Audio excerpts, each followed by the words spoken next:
बिस्मिल्लाहिर्रहमानिर्रहीम। दोस्तों, मैं हूं अब्दुल गनी, मैं हूं एक बायोलॉजी कोच और आज इस टॉपिक के साथ मैं आपकी खिदमत में हाजिर हूं, वो है वाटर बैलेंस प्रॉब्लम्स। पिछले टॉपिक में मैंने आपको बताया था कि सॉल्यूशन जो है वो तीन तरह के होते हैं। हाइपोटोनिक सॉल्यूशन जिसमें सॉल्यूट की कंसंट्रेशन कम होती है, लेस कंसंट्रेशन ऑफ सॉल्यूट, और दूसरे नंबर पे मैंने बताया था आइसोटोनिक सॉल्यूशन। दो सॉल्यूशन ऐसे हों जिन दोनों के अंदर जो सॉल्यूट की कंसंट्रेशन है वो सेम हो। और तीसरे नंबर पे मैंने आपको बताया था हाइपरटोनिक सॉल्यूशन, ऐसा सॉल्यूशन जिसमें सॉल्यूट की कंसंट्रेशन हाई हो। अब हम कंसीडर करते हैं ऑस्मोसिस का प्रोसेस। जब सेल हाइपोटोनिक सॉल्यूशन में होगा तो सेल में ज्यादा से ज्यादा पानी एंटर होगा ऑस्मोसिस के जरिए से। एनिमल सेल में अगर हाइपोटोनिक सॉल्यूशन में सेल को रखा जाए तो सेल जो है फट जाता है, रप्चर्ड हो जाता है। ये पहली प्रॉब्लम है एनिमल सेल की। जब एनिमल सेल को हाइपोटोनिक सॉल्यूशन में रखा जाएगा तो पानी जो है वो एंटर होगा इसके अंदर, सेल के अंदर, और सेल जो है वो ब्रेस्ट हो जाएगा। दूसरी कंडीशन है आइसोटोनिक सॉल्यूशन। दोनों सॉल्यूशन के अंदर, सेल के अंदर भी और जो सॉल्यूशन है उसके अंदर भी वाटर कंसंट्रेशन और सॉल्यूट कंसंट्रेशन सेम है। जितना वाटर सेल के अंदर एंटर होगा उतना ही वाटर सेल से बाहर निकल जाएगा।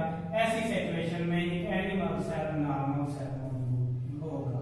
तीसरी कंडीशन है हाइपरटोनिक सॉल्यूशन में जब हम एनिमल सेल को रखेंगे तो पानी जो है वो ज्यादा से ज्यादा बाहर निकलेगा और उस सूरत में जो सेल होगा वो श्रिंक हो जाएगा, सिकुड़ जाएगा।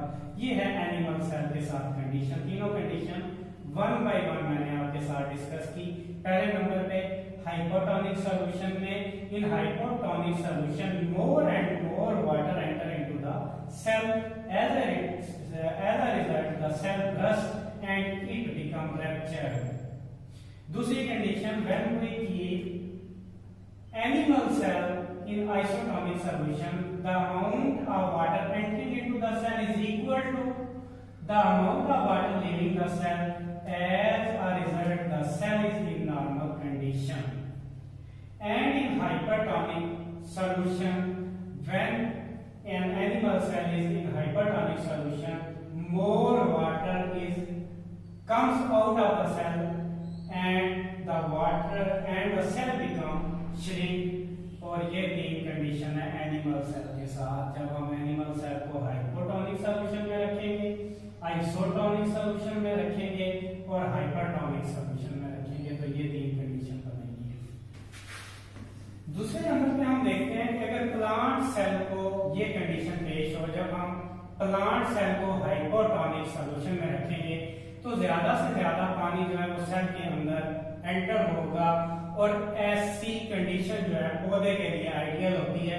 ऐसी कंडीशन में जो सेल होता है उसको कहते हैं टर्जिड सेल और उसके अंदर पानी की मैक्सिमम अमाउंट भरी होती है। ये आइडियल कंडीशन है। हाइपोटोनिक सॉल्यूशन जो है पौधे के लिए बेहतरीन सॉल्यूशन है। आइसोटोनिक सॉल्यूशन, आइसोटोनिक सॉल्यूशन में जब रखा जाएगा एक प्लांट सेल तो जितना पानी सेल के अंदर एंटर होता है उतना ही पानी उसको लीव कर लेता है, छोड़ देता है, सेल में से बाहर निकल जाता है। ऐसी सिचुएशन में जो प्लांट सेल है वो फ्लैसिड होगा, मुरझाया हुआ होगा। तीसरी कंडीशन है जब हम प्लांट सेल को रखेंगे हाइपरटोनिक सॉल्यूशन के अंदर तो ज्यादा से ज्यादा पानी जो है वो सेल से बाहर जाएगा और नतीजे के तौर पर सेल श्रिंक हो जाएगा। इसको हम कहेंगे plasmolysed cell. Plasmolized cell is a cell in which cytoplasm is shrink. जब साइटोप्लाज्म श्रिंक हो जाएगा तो ऐसे सिचुएशन में पौधे के सेल को हम प्लाज्मोलाइज्ड सेल कहेंगे। तो तीनों दोबारा रिपीट करता हूँ। पौधे के लिए आइडियल कंडीशन क्या है? हाइपोटोनिक जो कंडीशन है वो उसके लिए आइडियल है। ज्यादा से ज्यादा पानी जो है सेल के अंदर एंटर होता है और सेल जो है इस सूरत में टर्जिड सेल कहलाएगा। दूसरे नंबर पे आइसोटोनिक सॉल्यूशन में जितना पानी एंटर हुआ उतना ही पौधे से बाहर चला गया ऐसी सूरत में जो सेल होगा वो फ्लैसिड सेल होगा, मुरझाया हुआ सेल होगा और ये बीमार सेल है। हाइपरटोनिक सॉल्यूशन में पौधे में से पानी की ज्यादा से ज्यादा जो है सेल में से मिकदार निकलेगी और ऐसी सूरत में जो प्लांट सेल होगा वो प्लाज्मोलाइज्ड सेल होगा, उसका जो साइटोप्लाज्म है वो श्रिंक होगा। तो एनिमल सेल के लिए जो आइडियल है वो है आइसोटोनिक और जो पौधे के लिए है वो आइडियल है हाइपोटोनिक कंडीशन। ये है वाटर प्रॉब्लम्स जब एनिमल सेल और प्लांट सेल मुख्तलिफ किस्म के सॉल्यूशन में होते हैं, हाइपोटोनिक सॉल्यूशन में होते हैं, आइसोटोनिक सॉल्यूशन में होते हैं, हाइपरटोनिक सॉल्यूशन में होते हैं, तो उनकी साथ वाटर प्रॉब्लम्स क्या हो सकती हैं। एनिमल की भी हमने तीनों मिसालें डिस्कस की और प्लांट्स की भी हमने तीनों मिसालें डिस्कस की। इसके साथ ही हमारा आज का टॉपिक खत्म हो जाता है। Thank you.